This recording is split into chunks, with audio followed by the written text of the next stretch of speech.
지난주일입니다. 이후 예배를 마친 뒤에 예배센터에서 서재로 향하는 길이었습니다. 늘 그랬던 것처럼 정문영 장로님의 외손녀와 마주쳤습니다. 평상시에는 새침대기였는데 그날은 두 팔을 벌리고 저에게 달려와서 안기는 겁니다. 얼마나 사랑스럽고 행복하든지요. 제가 번쩍 안아서 들고 한참 동안 있다가 다시 내려놓았는데 엄마의 칭찬을 받으면서 엄마 품에 다시 안겼습니다.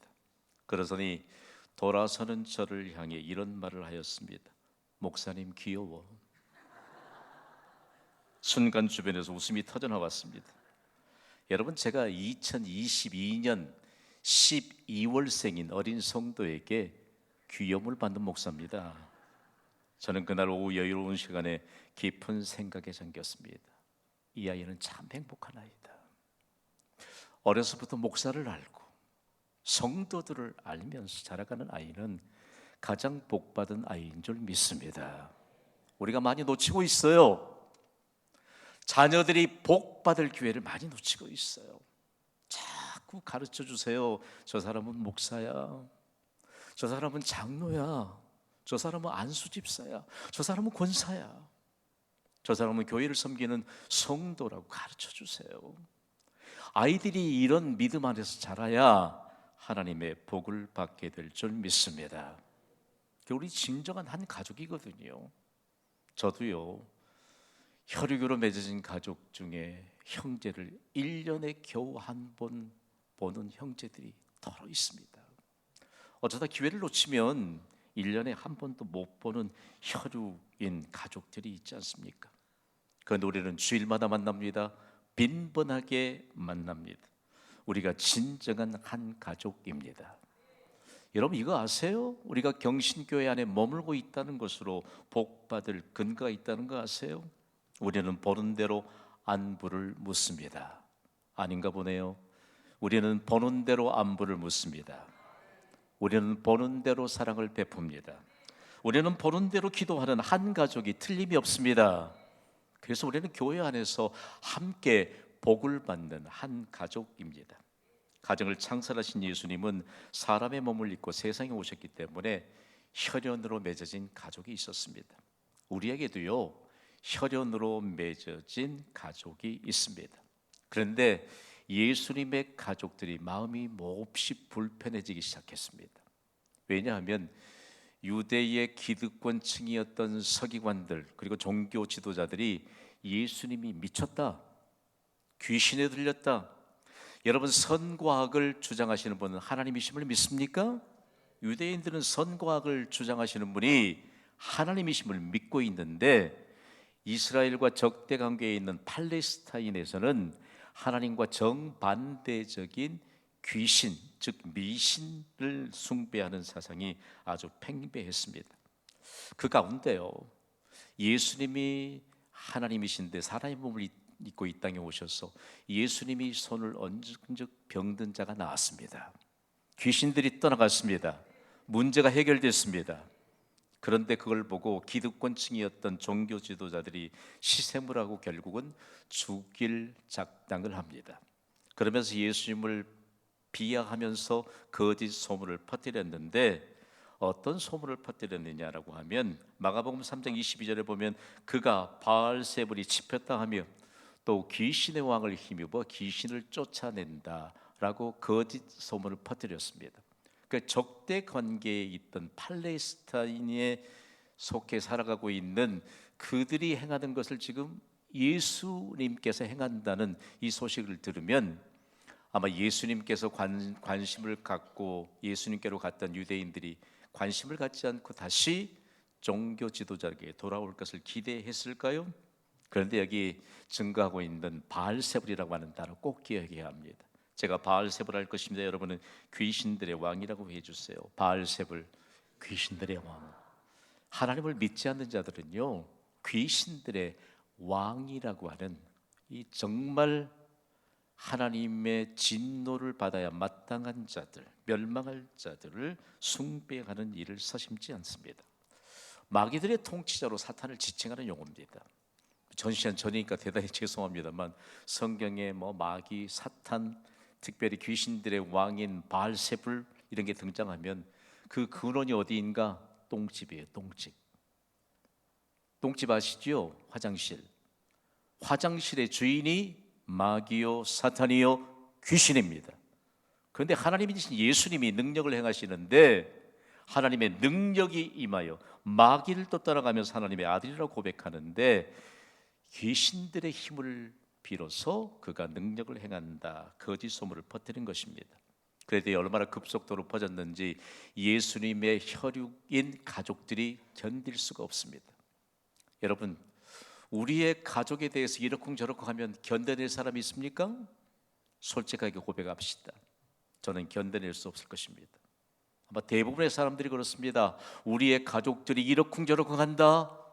여러분, 그것도 거짓 소문을 퍼뜨려서 미쳤다라고 한다면 여러분, 누가 참아낼 사람이 있을까요? 그래서 예수님이 계시는 곳에 예수님의 어머니와 형제들과 그리고 자매들이 예수님을 데려오기 위해서 찾아갔습니다. 오늘 말씀의 배경을 통해서 우리에게 예수님이 대단히 중요한 질문을 하십니다. 우리의 가족은 누구인가? 그리고 혈연으로 맺어진 가족이 있는가라고 묻습니다. 하나님께서 창설하신 가정에는요, 아무도 개입할 수 없는 하나님의 주권에 의해서 가족 관계가 형성이 됩니다. 저는 경신교회 목회 현장에서 실제적으로 가족들에 대해서 오해했던 분들의 많은 오해를 풀어내는 이런 사역을 계속하고 있습니다. 여러분, 우리의 가족이 있죠. 가족을 선택할 수 있습니까? 그렇다면 여러분이 원망 들어야죠. 원망할 게 아니고. 그러나 아무도 하나님의 주권에 의해서 가족 관계가 형성되기 때문에 가족을 선택할 수 없습니다. 그러나 오늘 우리에게 가족을 선택할 수 없는 상황 가운데서도 내가 지금 현재 예수 그리스도를 믿고 하나님의 자녀된 신분을 가졌다면 우리가 혈육으로 맺어진 가족에게는 신앙적인 책임이 있다는 사실들을 예수님이 가르쳐 줍니다. 여러분, 이거 아세요? 성경은 구약에서 신약에 이르기까지 신앙적인 책임이 가족들에게 있다고 가르칩니다. 먼저는 고린도 교회를 통해서 고린도라고 하는 대도시를 변화시켰던 그 중심에 보면 부부를 위한 신앙적인 책임이 얼마나 강력하게 작용했는지 모릅니다. 고린도서 7장 16절을 우리 함께 믿음으로 봤습니다. 시작. 아내된 자여 내가 남편을 구원하는지 어찌 알 수 있으며 남편 된 자여 내가 내 아내를 구원하는지 어찌 알 수 있으리요. 아멘. 잘 보십시오, 여러분. 하나님이 하나님의 주권적으로 아무도 개입할 수 없도록 가족 관계를 형성해 놓았는데 아내된 자들이여 여러분으로 인하여 남편이 구원받아 하나님의 가족이 되기를 주님의 이름으로 선포합니다. 남편 된 자들이여 여러분으로 말미암아 여러분의 아내가 구원을 받아 하나님의 가족이 되기를 주님의 이름으로 선포합니다. 이 말씀이 어느 나라에 가장 주요했느냐? 한반도입니다. 한반도에 교회가 세워지면서요, 특별히 부인들의 이 심장이 뜨겁게 타오르도록 하셨습니다. 그래서 새벽기도 나올 때 남편의 구두 들고 나와서 이 구두가 먼저 나왔으니 구원받게 해주시옵소서. 아멘. 그리고 예배당을요 눈물로 적시면서 남편의 구원을 위해 기도했습니다. 요즘 그런 기도하는 성도들이 얼마나 될까요? 믿지 않는 아내들을 향해서 눈물로 기도하는 남편들은 얼마나 될까요? 여러분, 복 받는 일은 의외로 간단합니다. 하나님의 말씀을 믿음으로 받고 실행하는 자가 복을 받게 될 줄 믿습니다.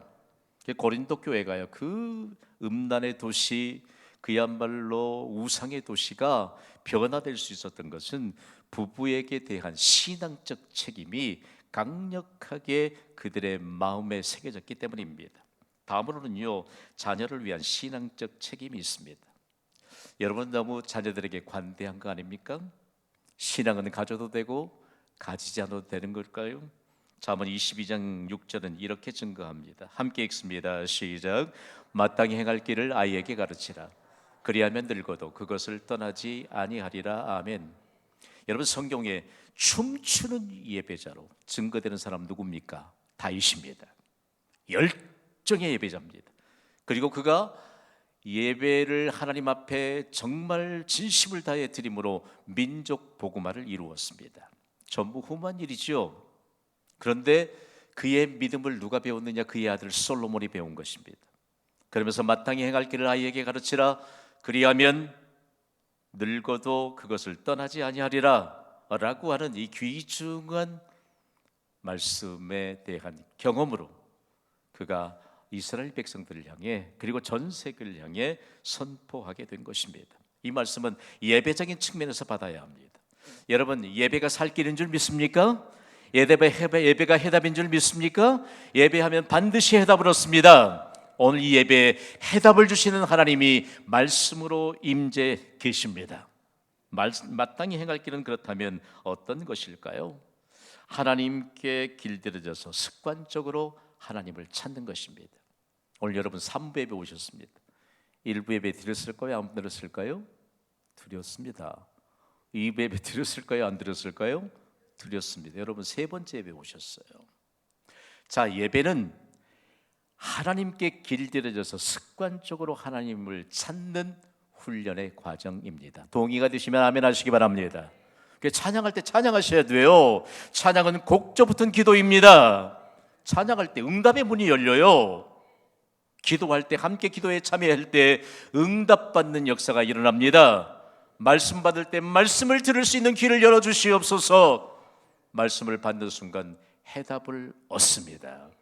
예배는요, 하나님께 길들여지는 훈련의 과정입니다.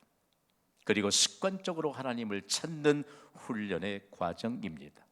솔로몬의 아버지가 예배의 진심이었던 예배자였는데 그의 아들이 예배의 모범을 보인 것입니다. 여러분, 왜 우리가 자녀들에게 신앙적 책임인 마땅히 행할 길을 가르쳐야 할까요? 마땅히 행할 길을 아이에게 가르치지 않으면 하나님을 섬기는 것이 아니라 이방신을 숭배하게 됩니다. 그리고 하나님을 비방합니다. 하나님을 비방하면 하나님의 진노를 피할 길이 없습니다. 아이에게 마땅히 행할 길을 가르칠 때 비로소 하나님의 도우심 가운데 살 수 있습니다. 여러분, 아이에게, 자녀에게 신앙적인 책임을 다하시고 아이가 비로소 하나님의 도우심을 받는 축복의 무대에 설 수 있도록 최선을 다하시기를 우리 주 예수 그리스도 이름으로 선포합니다. 오늘 말씀해 보면 예수님이 가족들이 찾아왔는데 가족에 관한 내용들을 이제는 하나님의 가족이 누구인가로 제자들에게, 오늘 독자가 된 우리에게 분명하게 가르쳐 줍니다. 가족이 누구인가? 좀 생뚱맞는 예수님의 말씀일까요? 오늘 본 마가복음 3장 35절은 이렇게 증거합니다. 함께 읽습니다. 시작. 누구든지 하나님의 뜻대로 행하는 자가 내 형제요 자매요 어머니이니라. 아멘. 지금 혈육으로 맺어진 어머니도 와 있고 형제들도 와 있고 자매들도 와 있잖아요. 그런데 중요한 것입니다. 하나님의 가족에 대해서 예수님 못을 박듯이 말씀합니다. 여러분, 우리가 하나님의 가족 된 것은 하나님의 큰 은혜인 줄 믿습니다. 경신교회는 잠재적 신자라고 하는 이 중요한 호칭을 가지고 아직 믿지 않는 가족, 믿지 않는 이웃들이 우리와 동일하게 신자로 드러나게 될 것을 믿는 믿음으로 잠재적 신자로 품잖아요. 예수님은 마치 하나님의 가족에 대해서 말씀하시면서 하나님의 가족은 누구인가를 가르쳐 주시는데 하나님의 뜻대로 행하는 자라고 말씀합니다. 여러분, 하나님의 뜻대로 행한다. 그러면 하나님의 뜻대로 행하는 하나님의 자녀가 될 수 있는 길은 어떤 길일까요? 하나님은 사도 요한을 통해서 유일한 길을 가르쳐 줍니다. 요한복음 1장 12절의 증거를 우리 함께 읽습니다. 시작. 영접하는 자, 곧 그 이름을 믿는 자들에게는 하나님의 자녀가 되는 권세를 주셨으니 아멘. 자, 예수님이라고 하는 하나님의 아들의 이름, 그 이름에 하나님은 모든 것을 약속해 주셨습니다. 한번 불러봅시다. 예수님. 영혼을 좀 담아서 불러봐요. 소울톤으로. 예수님. 예수님은 모든 문제 해결자이십니다. 그 이름을 믿는 자들에게 하나님의 자녀가 되는 권세를 줬다고 했는데 하나님의 자녀가 되는 권세는 세상이 줄 수 없습니다. 어떤 세상의 가치로도 비교할 수 없는 절대적인 하나님의 가치입니다. 하나님의 가족이 되는 방법은 예수님을 영접하고 그 이름을 믿는 길인데, 너무 간단하잖아요. 예수님 이름을 부르면 즉시로 내 안에 들어오셔서 하나님의 자녀가 되는 권세를 더해 주신다는 말씀입니다. 이전에 우리 어렸을 때, 또 주일학생들을 지도할 때 이런 찬양 얼마나 많이 불렀는지 몰라요. 예수님 권세, 예수님 권세, 예수님 권세, 내 권세. 여러분, 오늘 현대의 그리스도인이 예수님 권세, 문제가 잔뜩 내 앞에 펼쳐졌다고 생각하지 마시고, 문제를 외면하지도 마시고, 구원받은 하나님의 백성이 아직 구원받지 않는 가족과 이웃들을 향해 무엇을 행함으로 복을 받을 것인가를 예수님이 가르쳐주고 있습니다.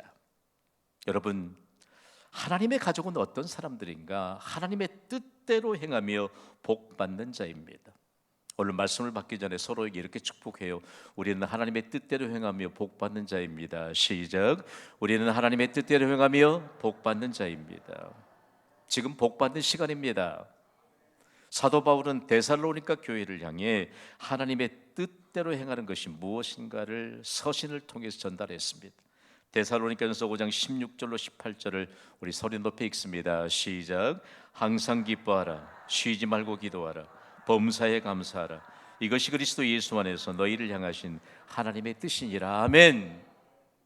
부모들이 잘못 가르치고 있어요. 하나님의 뜻을 행하도록 자녀들을 가르쳐야 됩니다. 그런데 항상 공부해라, 쉬지 말고 공부해라, 범사에 공부해라 가르치니까 자녀들이 복받을 기회를 잃어버리는 것입니다. 여러분, 하나님의 뜻을 행하면 반드시 복을 받습니다. 하나님의 뜻을 행해야만 반드시 하나님의 복을 받습니다. 이 간단한 진리를 누가 실천할 수 있느냐? 저는 이 본문을 연구하다가 이 시대의 경신교회가 이 시대의 데살로니가 교회가 되기를 주님의 이름으로 선포합니다. 벼랑 끝자락에서도요, 하나님의 뜻을 행하는 자는 복을 받습니다. 하나님의 가족이 된다는 것이 얼마나 큰 복인지 모릅니다. 그런데 오늘 마가복음 3장을 훌쩍 뛰어넘어서 마가복음 10장에는 계속 연결선상에 있는데, 누가 하나님의 가족이 될 수 있는가? 우리가 한 가지 잊어서는 안 될 게 있습니다. 예수님이 길을 가다가 한 사람을 만나서 그가 예수님 앞에 무릎을 꿇고 예수님을 하며 그 존칭을 씁니다. 선한 선생님이여, 내가 무엇을 하여야 영생을 얻으리이까? 질문이 뭐지요? 영생입니다. 영원한 생명입니다. 영원한 생명은 영원한 즐거움을 보장합니다. 그런데 그 영원한 생명과 영원한 즐거움을 현재 예배를 통해서 경험하게 하시고 우리의 삶을 통해서 미리 경험하게 하시는 줄 믿습니다. 그래서 구원이 중요한 것입니다. 그런데 이 사람이요, 얼마만큼 부자였든지, 심히 큰 부자였는데 영생에 관한 질문을 하면서 자신은 어려서부터 계명을 잘 지켰다, 부모 공경도 하고 이웃도 사랑하고 계명을 잘 지킨 것 같아서 영생을 받은 줄로 착각하고 예수님이 그렇게 인정해 주시기를 위해서 질문했던 것입니다. 그런데 여러분, 그가 아무리 얘기했는데 예수님이 보니까 부족한 것이 있습니다. 그가 많은 재물이 있는데 그거 가지고 이웃들을 예수님의 이름으로, 하나님의 이름으로 섬겨본 적이 없는 사람입니다. 그래서 예수님이 그에게 당부합니다. 내게 있는 것을 팔아서 가난한 자들에게 나누어 주고 그리고 나를 따르라고 말합니다. 여러분, 영생에 대한 해답은 예수님을 따르는 것인 줄 믿습니다. 그런데 그가 예수님의 말씀을 듣고 그에게 부족한 것을 예수님이 가르쳐 주는데 재물이 많아서 슬픈 기색을 하고 예수님을 떠나가 버렸습니다. 오늘 3부 예비자들을 도전합니다. 오늘 우리에게 있어 부족한 게 뭘까요? 부족한 게 뭘까요? 건강이 부족합니까? 천만의 말씀이요. 물질이 부족할까요? 천만의 말씀이요. 아니면 우리가 그렇게 고민하는 것이 부족할까요? 천만의 말씀입니다. 예수님을 따르는 믿음이 부족합니다. 부자가 슬픈 기색을 하고 돈이 너무 많아서 그것 좀 팔아서 가난한 자들 나누주라고 했는데 예수님을 떠나가면서도 그가 했던 질문은 시체발로 꽝입니다. 아무것도 아니었습니다. 이때 예수님은 그 현장에 있던 제자들에게 이렇게 말씀하셨습니다. 마가복음 10장 25절입니다. 함께 읽습니다. 시작. 낙타가 바늘기로 나가는 것이 부자가 하나님의 나라에 들어간 것보다 쉬우니라 하시니. 아멘. 낙타 타보셨습니까? 낙타 엄청 큽니다. 아무리 담대한 장정이라도 앉아있는 낙타의 등에 딱 올라타서 일어서면 두려움이 생길 정도로 큽니다. 팔레스타인 지역에서 가장 큰 것의 대명사가 낙타입니다. 그러면 가장 작은 것은요, 바늘귀입니다. 그러면서 부자였던 사람이 자신에게 재물을 주신 하나님보다 재물 자체를 선택하고 말았던 어리석음의 극치를 예수님이 이렇게 말씀하신 것입니다. 여러분을 도전합니다. 재물이 큽니까? 재물을 주신 하나님이 큽니까? 오늘 이 시간에 해결받지 못하면 우리의 인생 자유함 잃고 살아갑니다. 여러분, 하나님의 자녀된 여러분, 자신을 도전해 보시기를 바랍니다. 재물이 클까요? 재물을 주신 하나님이 클까요? 하나님이 큽니다. 부자 되시기를 주님의 이름으로 선포합니다. 우리가 아무리 성경을 많이 읽어도 성경이 말하는 재물에 관한 의미를 잘 모르기 때문에 재물을 주시는 하나님 앞에 나와 믿음으로 간구하는 일에 매우 소홀합니다. 그리고 내 손에 들어있는 이 재물에 관한 것만 헤아리다가 인생을 그렇게 살고 맙니다. 성경이 가르쳐주는 재물의 의미는요, 하나님이 은혜를 베푸신 증거입니다. 예수를 믿든지 믿지 않든지 재물을 맡아서 인생을 삽니다. 그 재물은 하나님이 은혜를 베푸신 증거입니다. 이것을 아는가 모르는가의 차이일 뿐입니다. 여러분 보세요. 부자가 슬픈 기색을 띠고 예수님을 돌아서 자기 길로 갔다. 근심하는 모습을 한번 돌아보시길 바랍니다. 그는 자기가 가진 재물 때문에 하나님 나라에 들어갈 수 없는 장애물을 안고 사는 대표적인 사람입니다. 오늘 저는 이 예배를 섬기기 위해 1부, 2부, 3부 예배 때 말씀을 들을 수 있는 귀가 열려져서 우리가 재물을 주시는 하나님이 크다는 믿음의 고백을 가지고 이 땅에 사는 동안 하나님의 부요함이 임하는 간절한 소망이 있습니다. 여러분 다시 도전합니다. 재물이 큽니까? 재물을 주시는 하나님이 큽니까? 우리가 지금 맡아서 사용하고 있는 재물은 하나님의 은혜의 증거임을 반드시 믿으시기 바랍니다. 이 상황 속에서도 제자들이 너무 두렵습니다. 그러면 누가 구원을 받을까요? 그럼에도 불구하고 하나님의 가족이 될 수 있는 길에 대해서 예수님이 가르쳐 줍니다. 오늘 본문인 마가복음 10장 27절입니다. 우리 함께 읽습니다. 시작. 예수께서 그들을 보시며 이르시되 사람으로는 할 수 없으되 하나님으로는 그렇지 아니하니 하나님으로서는 다 하실 수 있느니라. 아멘. 여러분 저를 보면요, 예수 믿기 전에 한 고집 한 사람처럼 안 보입니까? 여러분도 다 마찬가지라니까요. 우리가 예수님을 믿기 전엔 다 한 고집씩 했고 한 성질씩 했던 사람입니다. 은퇴하시던 한 목사님이 은퇴 설교를 하시는데 그 말씀하시더라고요. 저는 목회하는 동안 정말 보배로운 성도님들을 많이 봤습니다. 어떤 분은 집도 팔아 하나님께 바치고, 어떤 분은 밭도 팔아 하나님께 바치고, 어떤 분은 금갈지도 팔아 하나님께 바쳤는데 한 가지 못 바친 게 있더래요.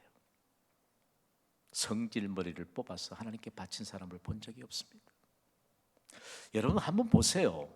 제가 좀 이런 단어를 써서 죄송합니다만 우리가 갖고 있는 뽑아내야 될 것을 뽑아내지 못하니까 하나님의 말씀이 들어오지 않습니다. 하나님은 모든 만물의 주인이심을 믿습니다. 부자에게 하나님이 물질을 은혜로 주셨는데 영생의 귀중함을 알았습니다. 그가 영생에 대한 질문을 하는데 영생의 주인이신 예수님을 떠나가고 말았잖아요. 여러분 영생은 사람이 줄 수 없습니다. 영생은 현재의 삶을 넘어서 미래까지도 누릴 영원한 생명을 가진 구원을 통해서 옵니다.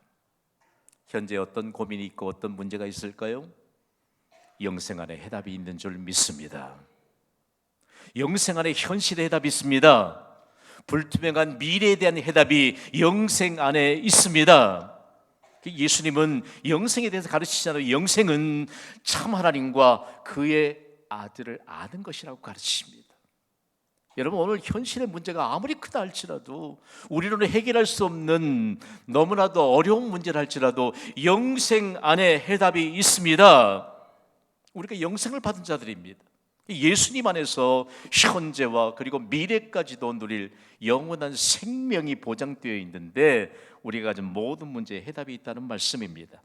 그러면서 세상이 줄 수 없는 구원을 주시는 분이 오직 하나님이심을 인정하는 자가 복이 있습니다. 무엇으로 증명하시겠습니까? 하나님의 가족이 되게 하는 것으로 증명할 수 있습니다. 오늘은 조금 생소한 단어 하나를 마음에 품읍시다. 따라갑시다. 확장된 가족. 처음 들어보셨습니까? 저는 공동체 훈련을 하면서 몇 차례 반복했습니다. 확장된 가족은 곧 하나님의 가족인데, 누가 확장된 가족인가? 한평생 관계를 맺고 살아가는 모든 사람들입니다. 우리의 가족이 그렇습니다. 우리의 이웃이 그렇습니다. 그런데 확장된 가족은 반드시 하나님의 가족이 되도록 우리에게 먼저 구원의 은총을 베풀어 주셨습니다. 한국 교회가 괄목할 만한 신앙 부흥과 교회 성장을 가져오게 된 것은 확장된 가족이 곧 하나님의 가족인 것을 증거한 믿음의 역사가 있기 때문입니다. 제가 신학대학원 재학 시절에 강화도의 기독교 유적지를 탐방했습니다. 1890년대 후반 강화도 북단에 위치한 홍의 마을에 복음이 전해진 후에 교회가 세워졌습니다.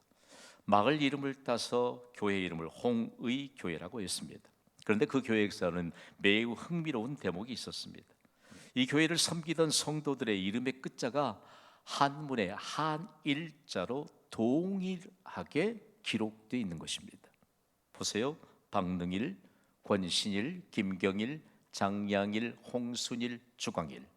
성은 다르잖아요. 그러니까 혈연으로 맺어진 형제들은 아닙니다. 그럼에도 불구하고 왜 끝자가 이렇게 통일됐을까? 한일자를 써서 하나라고 하는 의미를 가졌거든요. 홍이마을에 복음이 전해지면서 가장 먼저 예수님을 영접한 사람이 그 마을의 훈장이었던 박능일이라는 분이셨습니다. 그가 운영하던 서당에서부터 예배가 시작되었는데, 점차 마을 사람들이 훈장이 전하는 예수님을 구주로 영접하기 시작했습니다. 신앙이 성장하면서 세례를 받았는데, 세례의 의미를 분명하게 배웠습니다. 세례는 옛사람이 죽고 새 사람으로 다시 태어나는 것이라고 배우면서 새로운 역사가 시작된 것입니다. 마치 새로 태어난 아이에게 이름을 지어주듯이 예수님을 구주로 영접하면서 새 이름을 갖는 것이 마땅하지 않겠느냐라고 그런 의견 일치를 보게 된 것입니다. 그래서 세례를 받으면서 한국의 장명법을 따라서 뒤에 끝자를 돌림자로 일치하게 되는 일들을 하게 됐는데, 한일자, 우리가 한날 한시에 세례 받았지 않았느냐, 그러면서 이름을 그렇게 지었다는 겁니다. 이 홍임 교회에서 있었던 일들이 강화도 전역에 확산되기 시작했는데요. 강화 북쪽에 있는 교동섬에서는 믿을 신자를 돌림자로 넣어서 교인들의 이름을 지었던 것이 자료로 발견됐습니다. 보실래요? 방달신, 방합신, 서풍신, 서한신, 황여신, 황초신. 믿음이 있는 한 가족이라는 의미입니다. 제 이름도 김판신으로 바꾸고 싶습니다. 여러분, 오해하지 마세요.